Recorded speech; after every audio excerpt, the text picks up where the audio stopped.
आज हम जिस मूवी को एक्सप्लेन करने वाले हैं, इस मूवी का नाम है द पनिशमेंट। ये मूवी एक एज ए टीनेज गर्ल के बारे में है जो किसी वजह से खुद को ही पनिश करती है। ये खुद अपने आप को किस तरह सजा देती है, ये हम आज की इस वीडियो में देखने वाले हैं। तो प्लीज वीडियो को कंप्लीट जरूर देखिएगा। तो मूवी की शुरुआत में हम लूसी नाम के एक लड़की को देखते हैं जो अपने पेरेंट्स से छुपकर अपनी फ्रेंड के बर्थडे पार्टी में आई होती है और अपने दोस्तों के साथ मस्ती कर रही है। उसके दोस्त मिलकर उसे जबरदस्ती ड्रिंक पिला देते हैं। एक लड़का लूसी से मिलने आता है लेकिन लूसी उसे इग्नोर कर देती है।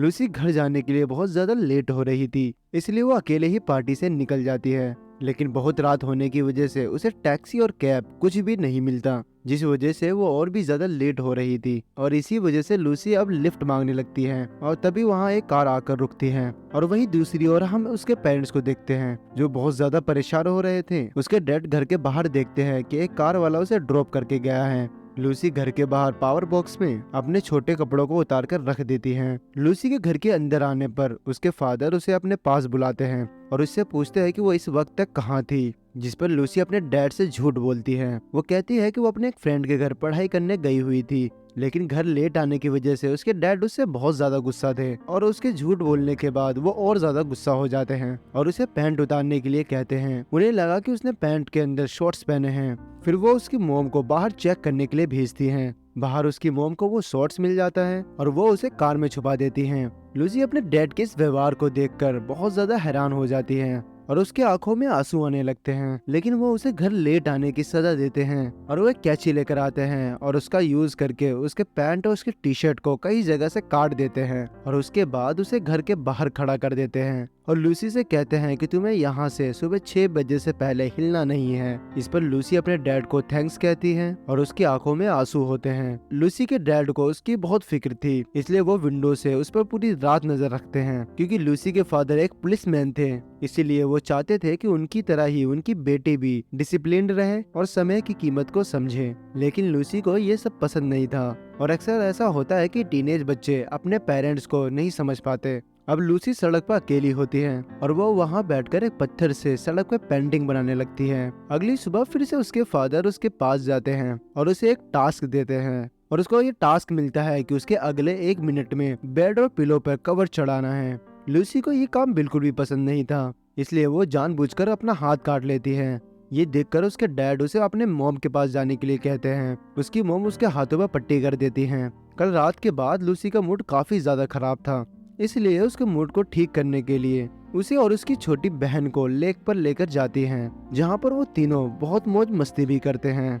यहाँ से वापस जाते समय लूसी कार चला रही होती है, तभी उसे रास्ते में 2 बड़े पत्थर दिखाई देते हैं। उसकी मोम गाड़ी से उतरकर लूसी को गाइड करने लगती है। तभी लूसी का पैर ब्रेक से हटकर एक्सीलेटर पर पड़ जाता है, जिससे गाड़ी उसकी मोम के ऊपर चढ़ जाती है। लूसी और उसकी छोटी बहन जल्दी से अपनी मोम को हॉस्पिटल लेकर आती हैं। तभी एक पुलिस ऑफिसर जो कि लूसी के डैड का फ्रेंड होता है, वो लूसी के पास आकर कहता है कि तुम्हारी मोम कोमा में है और उनके कोमा से बाहर आने का बहुत कम चांस है। तभी लूसी अपने मोम को देखने जाती है और उन्हें देखकर वो काफी ज्यादा गिल्टी फील करती है। लूसी के मोम को कोमा में चले जाने की वजह से उसके डैड काफी ज्यादा दुखी थे। वो अपने दोनों बच्चों का ध्यान रखने के लिए उन्हें अपने बहन के घर भेज देते हैं। लूसी अपने बहन को संभालती है और उसके अच्छी तरह से ख्याल भी रखती है, लेकिन फिर भी उसके मोम का एक्सीडेंट उसकी वजह से हुआ था, इसलिए वो गिल्ट में जी रही थी। एक दिन वो अपने डैड से कहती है कि वो उसे पनिश करे, जिस पर उसके डैड कहते हैं कि नहीं, उसकी मोम के ठीक हो जाने के बाद वो डिसाइड करेंगे कि उसे क्या सजा मिलनी चाहिए, तब तक उसे इंतजार करना होगा। लूसी अपने आप से काफी ज्यादा नाराज थी और कहीं न कहीं अपने डैड से भी, क्योंकि उन्हें लगता था कि लूसी की वजह से ही ये सब हुआ है। इसलिए वो ये तय करती है कि वो खुद को सजा देगी। वो वॉशरूम में जाती है और वो वहाँ अपने पैंट को फाड़ देती है, जिसके बाद वो रोड पे जाती है और गाड़ी से लिफ्ट मांगने लगती है, लेकिन कोई भी उसे लिफ्ट देने के लिए तैयार नहीं था। तभी कुछ देर बाद एक कार आके रुकती है जिनमें 4 लड़के होते हैं और वो लूसी को लिफ्ट दे देते हैं। वो लूसी को पीछे अपने बीच में बैठा लेते हैं और वहाँ से निकल जाते हैं। इसके बाद वो लोग उसका नाम पूछते हैं, जिसे वो अपना नाम माया बताती है। जिसके बाद वो अंताक्षरी खेलते हैं, जिसपे एक वर्ड पाने पर उन्हें उस वर्ड से गाना गाना होता है। फिर कुछ देर बाद लूसी को गाना गाने के कहते हैं, लेकिन इस पर वो कहती है कि मुझे गाना गाने नहीं आता। जिसके बाद वो अपनी टी शर्ट उतार देती है। चारों लड़के उसे देखकर हैरान रह जाते हैं। उनमें से एक लड़का जो कि उसकी बगल में बैठा था उसके प्राइवेट अंगों को छूने लगता है और तभी लूसी को उल्टी हो जाती है, जिसके बाद वो जल्दी से लूसी को गाड़ी से नीचे उतार देते हैं और उसे अकेला छोड़कर वहाँ से चले जाते हैं। उसके बाद लूसी उस सुनसान सड़क पर अकेली होती है। तभी उसकी छोटी बहन का फोन आता है जिसपे वो पूछती है कि तुम कहाँ हो, लेकिन लूसी उसे कुछ नहीं बताती। जिसपे वो कहती है कि जब मोम को होश आएगा तो वो खुद घर आ जाएगी। और फिर वो अपनी छोटी बहन से कहती है कि तुम डैड को मत बताना कि हमारी बात हुई है, ये बात हमारे बीच ही रहना चाहिए। लेकिन उसकी छोटी बहन कहती है कि डैड तुम्हें ढूंढ लेंगे। और तभी लूसी फोन काट देती है। इसके बाद लूसी चलते चलते एक प्राइवेट प्रॉपर्टी में पहुंचती है। इसी दौरान वो एक गाड़ी की आवाज सुनती है। उसे लगता है कि वो उसके फादर है और छुपने की कोशिश करती है। और उसी बीच उसका एक पैर एक ट्रैप में फंस जाता है और वो गाड़ी उसके पास आकर रुकती है। गाड़ी से एक लड़का उतरता है जिसका नाम बिन होता है। वो लूसी के पास आता है और उसकी मदद करने की कोशिश करता है, लेकिन लूसी उसे मना कर देती है। फिर भी बेन उसकी हेल्प करता है और उसे ट्रैप से आजाद कर देता है। उसके बाद बेन वहाँ से जाने लगता है और वो लूसी को भी अपने साथ गाड़ी में बिठा लेता है और उसे अपने फार्म हाउस पर ले आता है।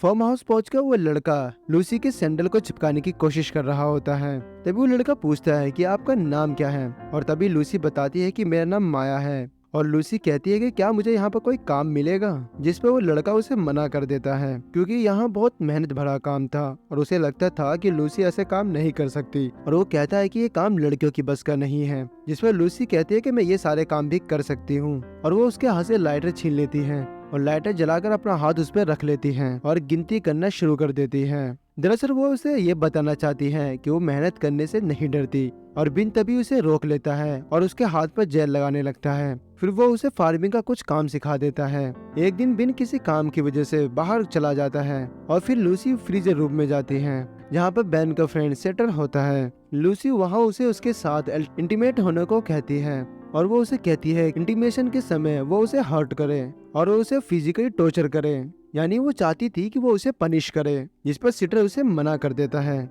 और वो कहता है कि वो ऐसा नहीं कर सकता। लूसी उसे फोर्स करती है। सिटर उसे धक्का देता है और वहाँ से चला जाता है, जिसके बाद लूसी उस फ्रीजर रूम में अपने आप को लॉक कर लेती है। उस रूम का टेम्परेचर काफी ज्यादा लो था, जिसकी वजह से उसकी तबीयत काफी ज्यादा खराब होने लगती है। तभी यहाँ पर बैन आता है और उसे वहाँ से निकलने को कहता है, लेकिन लूसी उसे मना कर देती है और वो कहती है कि मैं यहीं रहूंगी। जिसके बाद बैन भी अपने कपड़े उतार देता है और वो भी कहता है कि फिर मैं भी यहीं रहूंगा, और वो कहता है कि हम दोनों यहीं पे फ्रीज हो जाएंगे। इसके बाद लूसी मान जाती है और वो दोनों बाहर आ जाते हैं। इसके बाद बैन एक रेडियो लाता है और लूसी के लिए गाना प्ले करता है। फिर ये दोनों एक दूसरे के करीब आ जाते हैं। इसके बाद लूसी के डैड को दिखाया जाता है जो कि बहुत ज्यादा परेशान होते हैं। एक तो उनकी वाइफ कोमा में थी, वहीं अब उनकी बेटी लूसी भी गायब थी और उसके डैड का दिमाग काम नहीं कर रहा होता है। उन्हें बहुत गुस्सा आ रहा होता है। इसके बाद बैन और लूसी बात कर रहे होते हैं और बैन बताता है कि उसके ग्रैंडपा आर्मी में थे और उन लोगों का लूसी के फैमिली से भी नाता है। ये सब जानने के बाद लूसी यहाँ नहीं रुक सकती थी, वरना उसके डैड उसे ढूंढ लेंगे, इसलिए वो सुबह होने से पहले बिन को बताए बिना ही वहाँ से चली जाती है। लूसी के डैड को उसकी छोटी बहन से पता चलता है कि लूसी खुद को पनिश कर रही है। फिर उसके बाद उसके डैड अपनी बेटी को ढूंढने के लिए निकलते हैं। लूसी एक आदमी से लिफ्ट मांगती है और ये आदमी भी उसी फॉर्म में काम करता था। फिर ये आदमी उससे फ्लर्ट करने की कोशिश करता है और लूसी भी उसके साथ इंटीमेट होने के लिए तैयार हो जाती है। फिर वो अपने फोन को चालू कर अपने पॉकेट में रख लेती है, जिससे उसके डैड को ये पता चल जाता है कि लूसी के साथ कुछ गलत हो रहा है। इसके बाद लूसी उस आदमी से कहती है कि वो उसे हर्ट करे और फिजिकली टॉर्चर करे। वो आदमी उसके करीब जाता है, लेकिन तभी लूसी के फादर उसके फोन को ट्रेस करते हुए उसके पास पहुंच जाते हैं और सायरन का आवाज सुनकर वो आदमी डर जाता है और लूसी को वहीं छोड़ के भाग जाता है। लूसी के डैड लूसी के पास जाते हैं। लूसी अपने डैड से बहुत ज्यादा गुस्सा थी और गुस्से में गलत कदम उठाने वाली थी। उसके डैड उसे जोर से गले लगा लेते हैं और इसके बाद मूवी का सीन शिफ्ट होता है और हॉस्पिटल को दिखाया जाता है जहां लूसी अपनी मदर की देखभाल कर रही होती है। और इसी के साथ यहीं पर ये मूवी एंड हो जाती है। मूवी देखने के लिए धन्यवाद।